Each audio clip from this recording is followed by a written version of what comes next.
Hey my good friends, Sam Haymart with Test Driven TV. We are here on our very first test drive review of 2023, and for that we have the all-electric Mercedes-Benz EQB compact luxury SUV.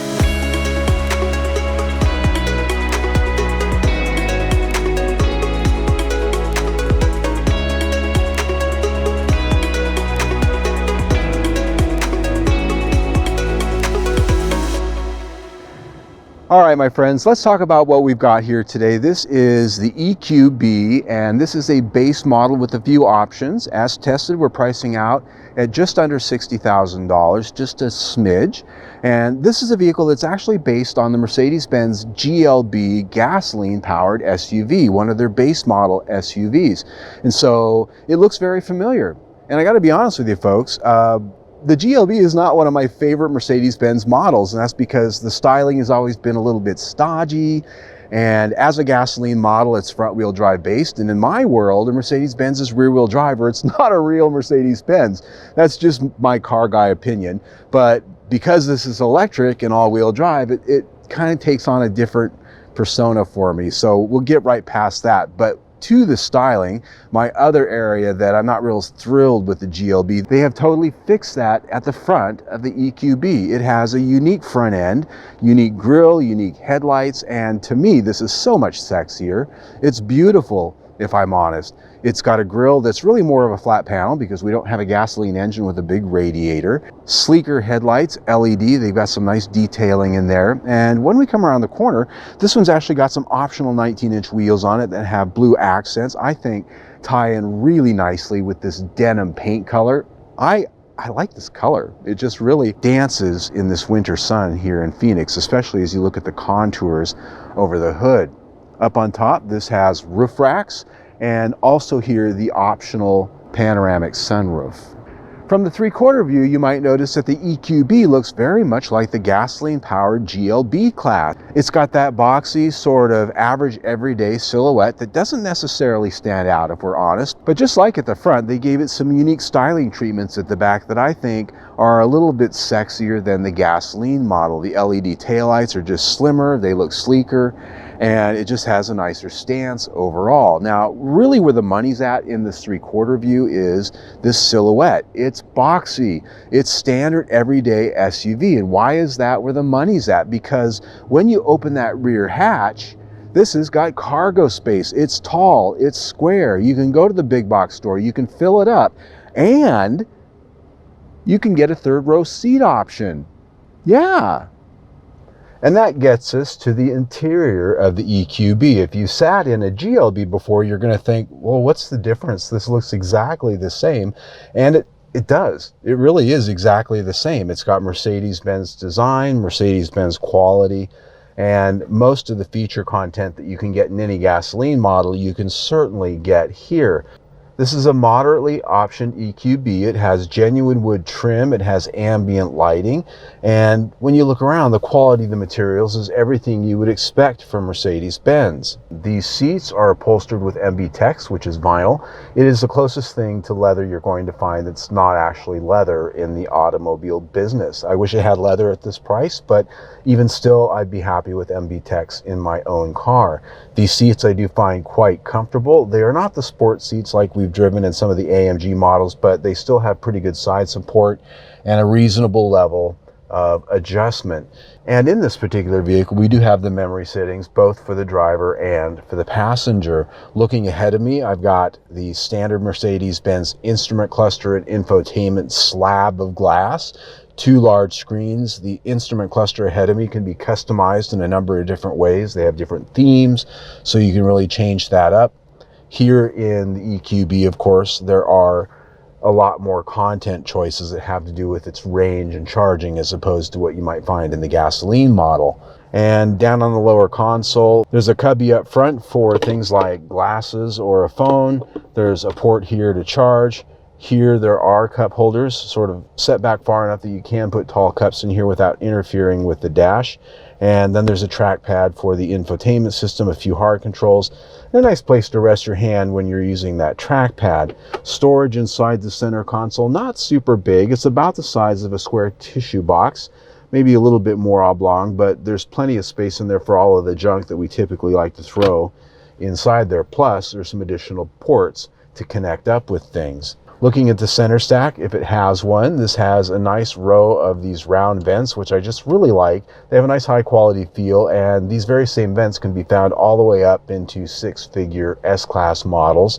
They just have a nice quality feel. And down below that, a full bank of controls for all of your HVAC. As mentioned on the outside, this has the big panoramic sunroof, which adds a lot of airiness to this interior. It does have an opening front section, and of course you can close the sunshade if you don't want that beating down in on you. The rear seat of the EQB is a place that you will notice is a little smaller than some of the larger SUVs. It's a compact SUV, and it's the same observation that I had in the GLB. What I can tell you as far as room, you can see these seats up here. They're set for my height, which is about 5'9" with my boots on.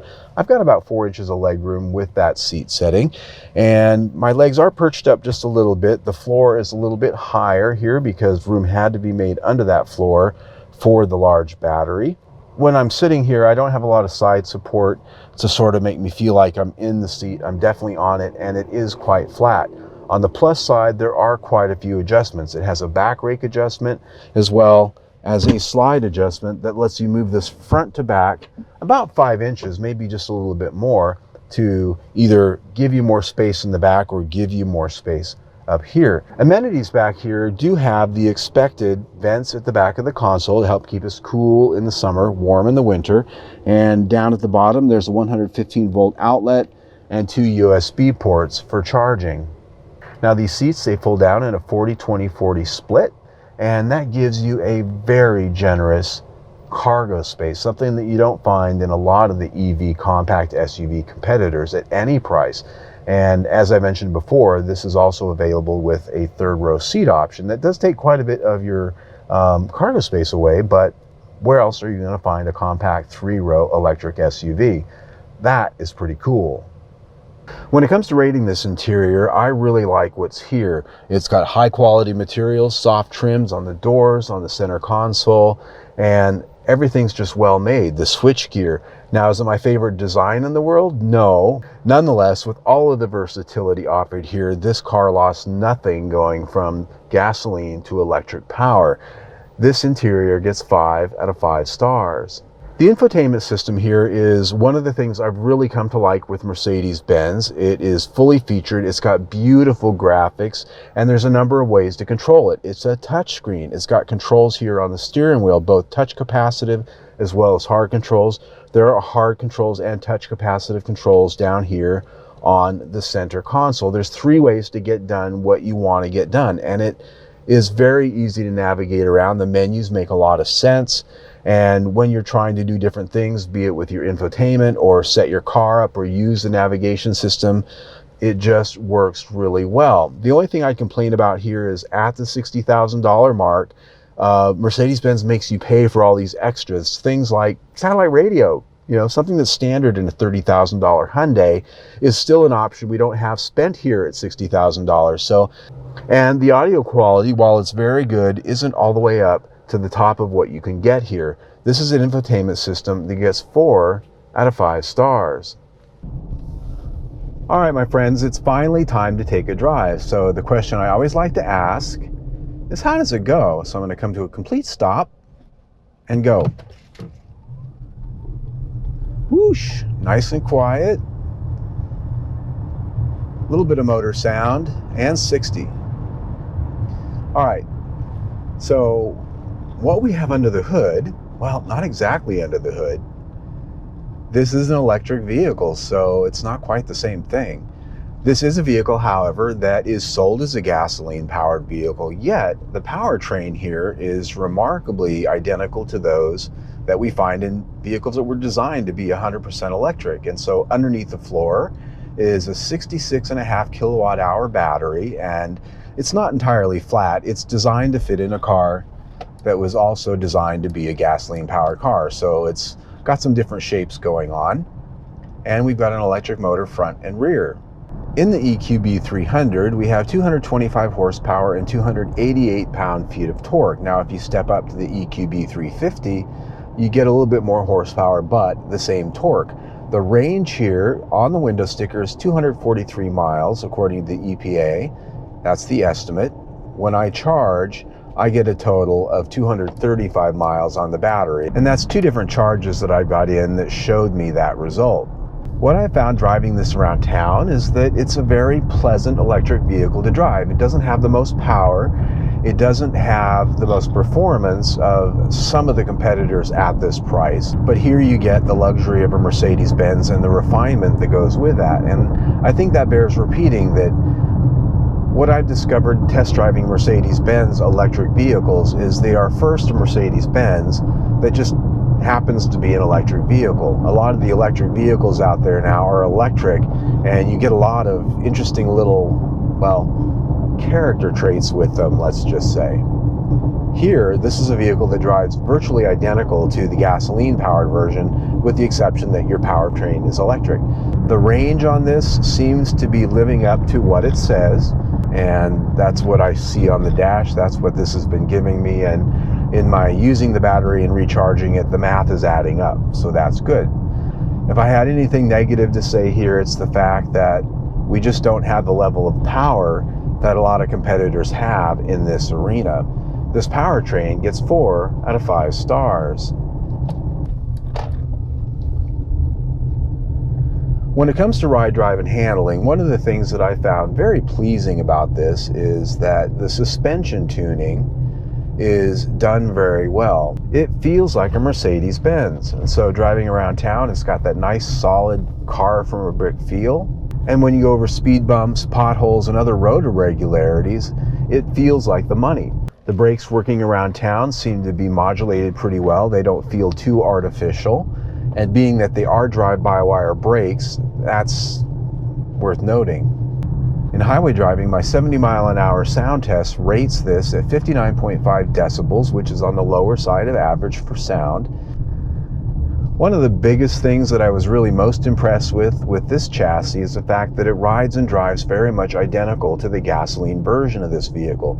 It's got a nice stable ride, it's responsive to your inputs, but most importantly, it doesn't bob and bounce like a lot of electric cars do. A lot of electric cars, they have a big heavy battery, they tune the suspension stiffer to account for that extra weight, and it tends to ride like a truck. And somehow they've managed the damper settings and the spring settings here to avoid all of that. It just feels its price. This chassis gets 5 out of 5 stars. We've driven it, I've shown it to you inside and out. I've spent a week living with this vehicle in wintry Phoenix, Arizona. Brr, it's almost 60 degrees today. I don't know what I'm gonna do. I digress. This is a vehicle I find very interesting in the market for a number of reasons. We talked about some of those. One, its SUV profile in the compact EV class. Nobody else offers this. It has the versatility, it has the cargo. You can get it with 3 rows. Hello? Nobody else really offers that to speak of unless you get into something larger and a lot more expensive. And what we have in competitors in the compact SUV luxury EV class, very few. Tesla, Audi, just to name the first things that come to my mind. And here at $60,000 as equipped, I think we're at a pretty good parity in value. Yes, it's missing some features at this price. I think the warranty coverage could be longer. The reality is you could spend quite a bit more on this, well over 70 if you get into the higher trim grades and add more options. But the reality is at this price, you can spend this much on the gasoline powered version of this. So depending on how you look at it, there's a lot of value here, or we're just not quite all the way up to 100%. In my eyes, I see 4 out of 5 stars for value. Here are the reasons why. You can see how that stacks up for me. When you put that in with everything we've already talked about, we're at 4.5 stars for the review. And you know what else? It goes on my buy it list for 2023, the first vehicle of the year to do so. Now, if you watch my videos, you know very few Mercedes-Benzes get by me without going in my virtual garage. But I like this one because at this price, it's a nice, well-rounded package. If you want an SUV that's electric and compact and still has a lot of versatility, not a fastback raked roofline that you really can't do a lot with. This is something that you can go to the big box store, load up with stuff. You can get the third row, and at this price, I think it's pretty good. I would totally buy this. And it's sort of on my short list of something I might consider here when I get my next electric pretty soon. So there you go. If you want to see more of what we do, subscribe to our YouTube channel right down there, or simply see our latest video right there. Either way, stay tuned.